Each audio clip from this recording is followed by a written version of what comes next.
I didn't instill respect. I didn't instill responsibility. What I did was I scared the child into compliance, which means they only did the thing because I pressured them to do it. And so those are things I tell myself in those 2 seconds, because it would be really easy.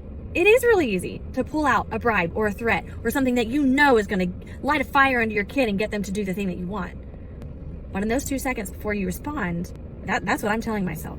That's what I'm reminding myself, because I know that in order to get my child to do those things, I have to come from a place of connection, not a place of fear, not a place of control. And when parents grab my cooperation toolkit, they are given the strategies that I use as a respectful parent to get their kid to do the things they need them to do without bribery, threats, reward charts.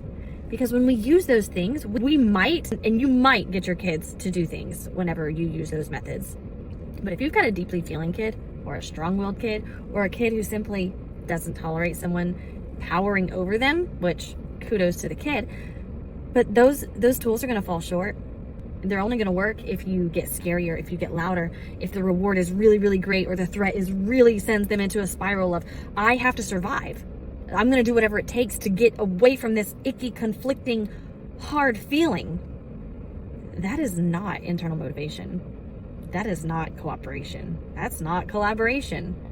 That is operating under coercion.